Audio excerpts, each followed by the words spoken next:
what's going on, everyone? Near here, and today I'm just going to have a little bit of discussion about setups in online races as we talk over some footage of the McGain trophy that I had with an online race using no assists and my fancy clutch, because my fancy clutch helps me do things like this, which is pass pole position into turn 1. Always love doing that. It seems like I'm on a roll with the clutch so far. I'm not sure if it's just the fact that I'm using the clutch against a lot of opponents that either don't know how to use the clutch or do not use the handbrake start. So even if I do screw up, I'm not as hindered as everyone else is. But I digress. We're going to get into setups and how I think they kind of play into racing general and online racing. We're going to start off with the setup that I used for this car that I made in, like, I believe it was 15 minutes. I'm not quite sure. I'll have to re-look at some of the extra footage from this race to see if there was actually a practice session, but I made the setup for the most part in about 10 to 15 minutes, which is the average you tend to get on any track to set up a car in the online public races, and I'm doing relatively well. And my definition of like a setup is something that has the ability to make you faster, but the overall goal is to make a drivable car. As I tried to change the rollbar settings in car and realized that that's not even possible, so I have to change my driving. And if anyone's wondering why there's no steering wheel, it's because I felt like it was a distraction from all of the corrections I'd make. I feel like I'd look to the wheel to see where it was going or how much lock that I put in to correct the car, instead of just putting in the proper amount of lock. So I figured if I took the wheel away, I would make more accurate corrections, and turns out I was right. So have been improving without the wheel there. However, in some of the league races and the career co-op where I'm already relatively quick, I'll put it up there just so you guys can see exactly what I'm doing with the car, because I find that the most interesting when I'm watching any other YouTuber in terms of racing, is what they're doing with the wheel, as Zerdface PLA does go off track and rejoin a little bit on track, but I can't really call foul on that. Anyway, main goal I find of a setup is just to make your overall race pace very, very consistent. However, it can't be a slow thing. Now, what exactly do I mean by that? Well, I find a lot of main things that affect like the setup speed, like the speed at which you can drive the car in a setup, is probably going to be tire pressures, gearing, because that helps you carry the speed through the corners and it helps you apply the right amount of torque in certain places, aerodynamics, and rake. Most those things help you gain speed around the course. Everything else typically is there to help you be more consistent or to help you take a slightly different line, which might ultimately result in you going faster. So with that being said, anyone who's fast without a setup is going to be more consistent with one, possibly a few tenths faster. I read in a book, Ayrton Senna even stated that either Ayrton Senna or Alan Prost even stated that you can gain about a second from setting up the car properly. So typically I do set up my car when given the option to. When not given the option to, I just tend to play with where I shift the gears and where I place all of the torque within the car and how much I turn the wheel before it tends to brake. That's one of the first things I'll figure out, other than where the brakes do lock up, which is another thing that goes into setup. Brake bias, which is kind of overlooked a little bit, because if your brake bias is a little too forward, it does tend to affect your corner entry speed if it's a little too rearward.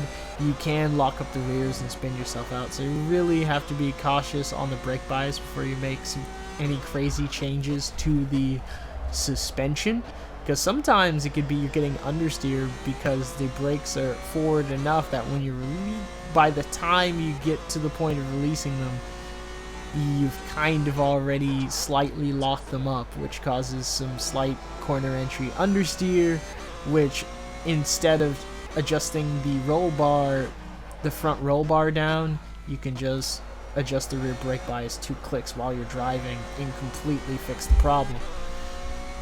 I tend to change brake bias during a race because you have different grip levels and the balance of the car does shift as the car gets lighter, as well as the tires get a little bit more worn at different rates.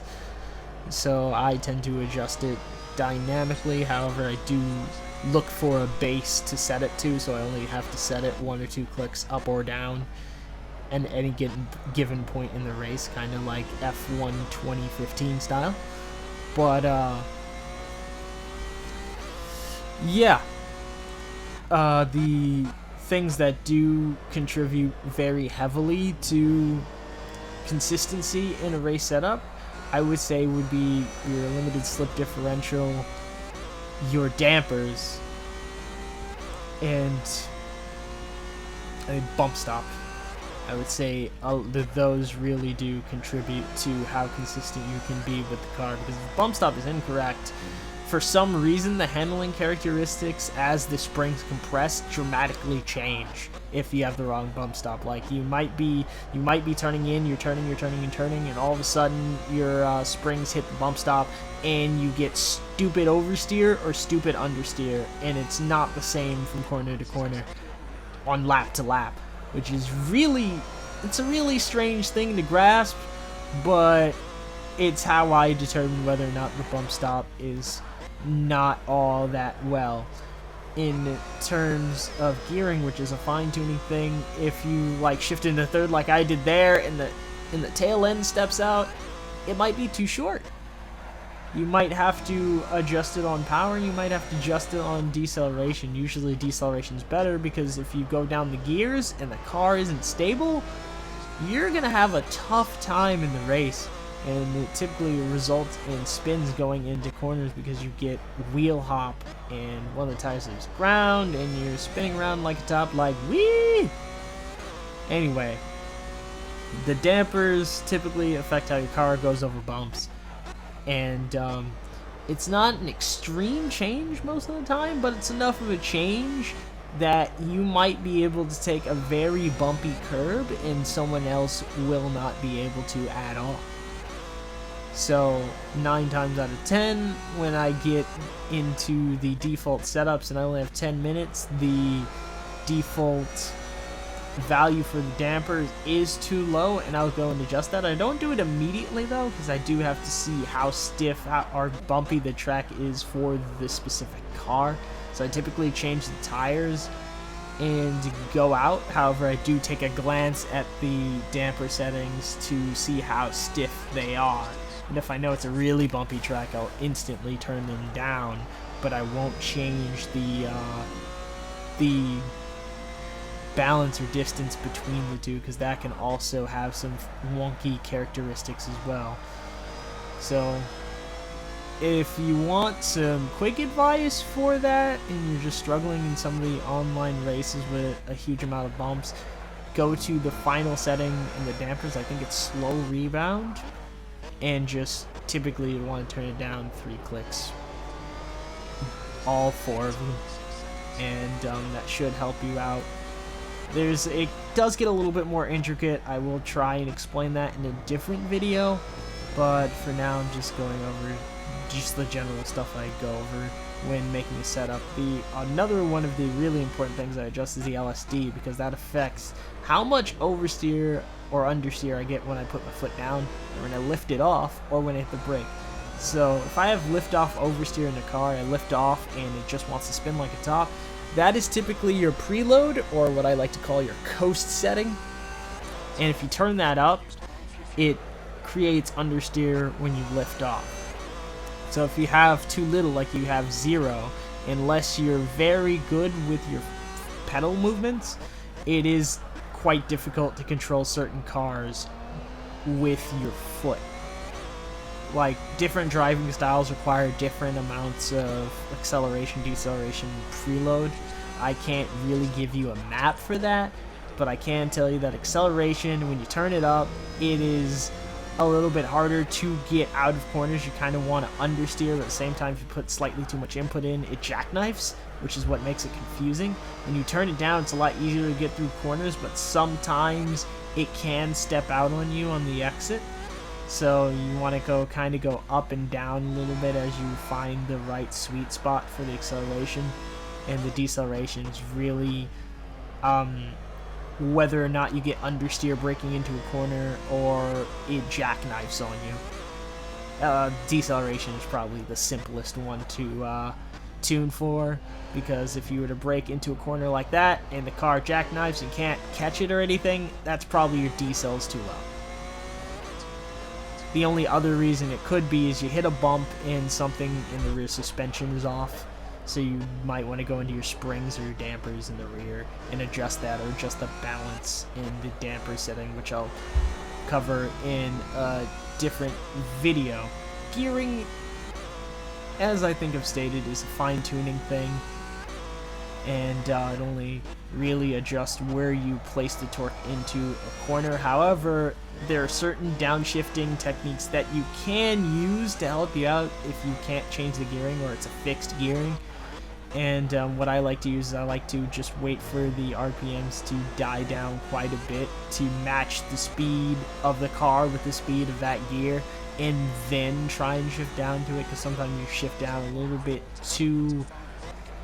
If you shift down a little bit too aggressively, you can get wheel hop, because the transmission has to drop a lot of speed to match that gear.